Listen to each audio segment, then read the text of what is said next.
Relationship with you is crap because I'm so angry about this divorce. Well, be a man, separate your relationships like you have for our entire plural marriage, and pay attention here. I do think I want to stay separated for now. Really, you want to stay separated? Yeah, I do. So, You know, Christine and I didn't do Christmas together, right? We did it separate, and she came after. I mean, Cody, I I'm not didn't going know. to get angry anymore. I didn't know what I'm- to do about my boys.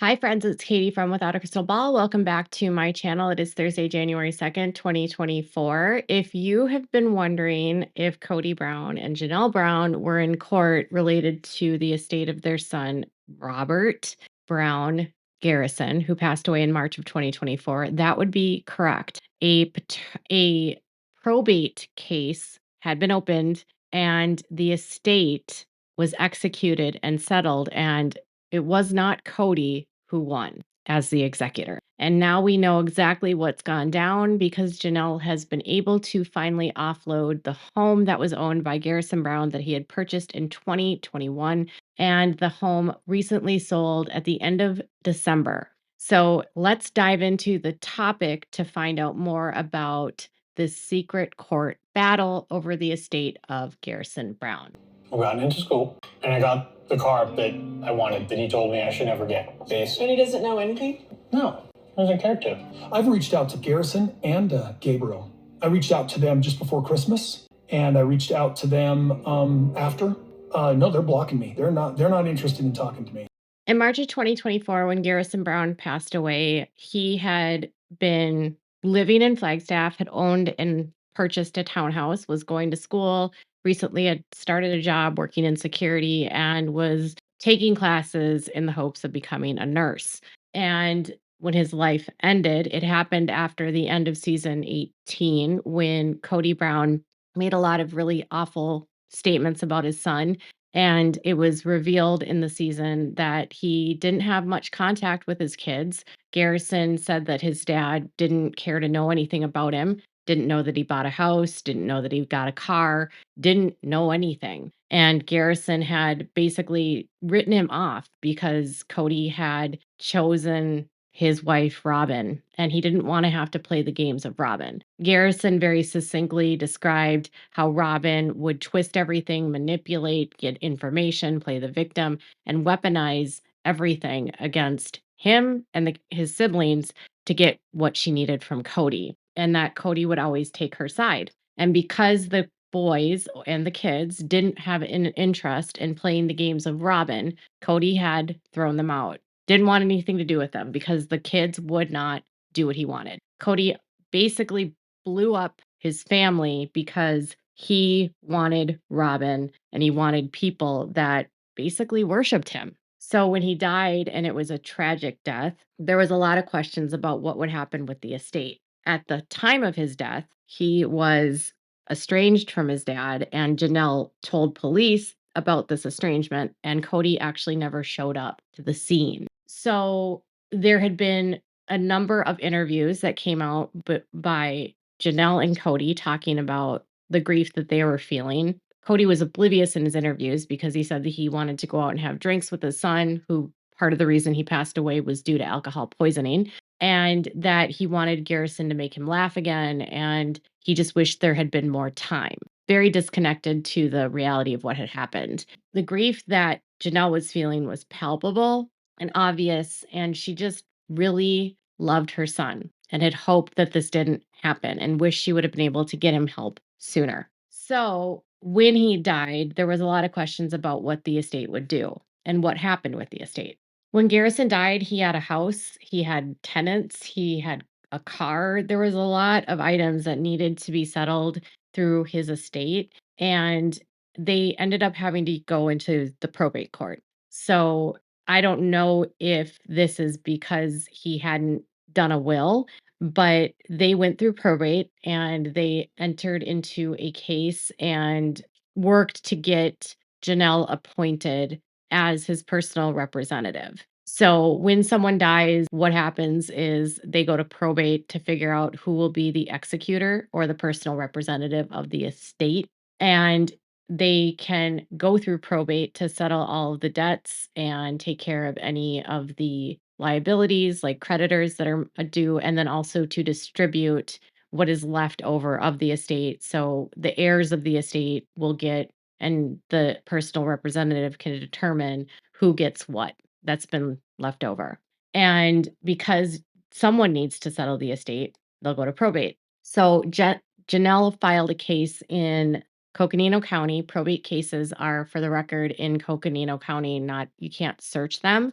So she actually received an order by the judge in June. So on June 10th, 2024, which was 3 months after he died, she was appointed personal representative of his estate without restriction.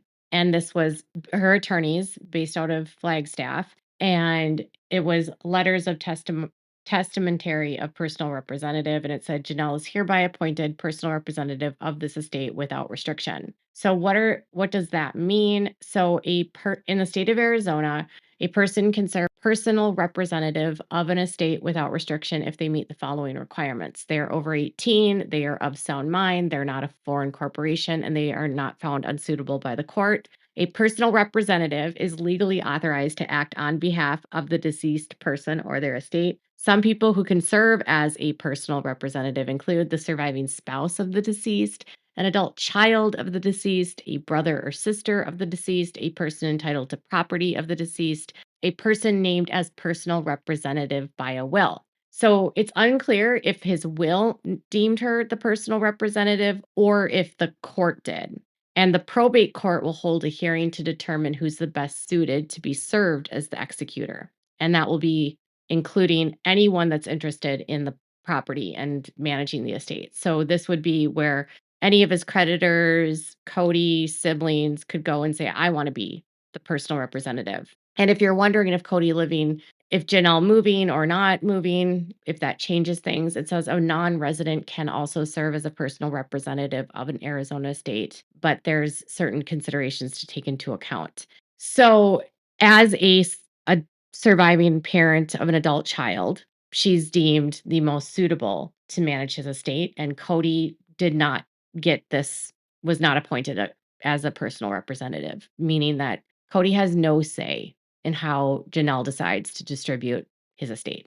Once the judge appointed her as the executor of the estate, she was then able to get the house ready for sale and settle all of his debts. The case, which again, I can't look at because probate cases in the state of Arizona are not public, she was able to use her position as the personal representative of his estate to then place the house on the market and work with a real estate agent to sell the home. She's also able to pay off car loans if he has car loans and distribute any of the life insurance. But because she's appointed personal representative of the state, it's almost a guarantee then that she's the one that's the beneficiary of any life insurance that he held as a part of his role in the military in the National Guard. So when she sold the house sat on the market for about 3 months, and the sales price was $388,650. When he took out a loan in 2021, he purchased the house, I think it was around $320 some thousand. So after the real estate fees where she has to pay realtors and closing costs, she might walk away with a little bit of money, but it's not going to be a whole lot. Unfortunately, with closings on houses, you have to have a pretty big net of equity in order to walk away with a good chunk of change. So, but she doesn't have to pay money in to sell the house. So at least she's not underwater here, which is good news. So she doesn't have to walk away having to pay off his debts. So now the home is no longer property of the estate, and she's able to move on with that. It is interesting to me as I think about this family and how Cody has deemed himself the patriarch and has the one that was in control of everything. A man that said that it was his family and it was his, the Cody Brown family. It seems very interesting that when his son dies, he's not the one that's going to manage the estate. I mean, wouldn't the patriarch want to be the one to navigate this and help the mother of the child through this process? Wouldn't the patriarch want to be the one that's in control of the estate? Because in this world, the patriarch is supposed to be in charge of all the money. It just proves to me just how incredibly hands-off this man was and how disconnected he is from his children. And so when I watch the show and he's playing dad of the year to Robin's kid, it's just such a farce to me because you have a child here that died and it's his grieving mother who had been abandoned and neglected by Cody for years, and the kids that had been abandoned and neglected by Cody for years, that's left to pick up these pieces and manage this all on her own. Cody is just at all turns absent, neglectful, abusive. But I'm so glad that Janelle had the support of her attorneys and her family to get this settled. I'm glad that she was able to get the townhouse sold and grateful that this is a chapter that's over. And I'm very glad that because she's the appointed personal representative, Cody cannot try to get money from his estate. Because if anything is clear about the way that he has treated his children, and especially the way that he treated Garrison, Cody should not be granted any access to anything to do with that child. I mean, I am of the belief that his treatment of Garrison is what contributed to Garrison's spiraling mental health issues, his struggles with alcohol, and that hole in his heart with the daddy that he didn't have anymore. So, season 19, if you're watching, has not included anything to do with Garrison. He has not even been mentioned but much at all. He hasn't appeared on camera to say anything.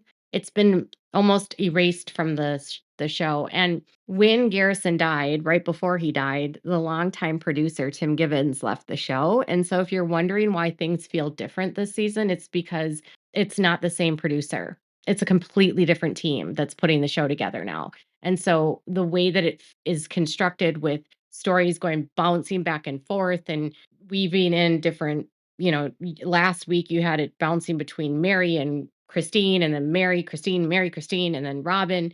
It's because the producers are doing a completely different show. If you've noticed, the music's different. They're trying to add like dramatic music to moments. It's very odd. And they're definitely like leaning into and trying to play up this concept that Cody and Robin deserve a redemption arc, which is really kind of disgusting to me, if you ask me. But they've yet to address anything to do with Garrison at this point. The trailer and the synopsis that was put out to the press back in August said that Garrison's death would be covered, but I've yet to see a single clip of how it will be managed on the season. So, what are your thoughts about all of this wrapping up? Janelle being able to be the executor and the personal representative, and Cody being iced out, not getting access to the money. What are your thoughts about that in terms of how the patriarchy works? What are your thoughts about this as terms of like Janelle? And make sure to give this video a thumbs up if you haven't. Make sure to subscribe to my channel before you go. And thank you all so much for watching. Bye, everyone.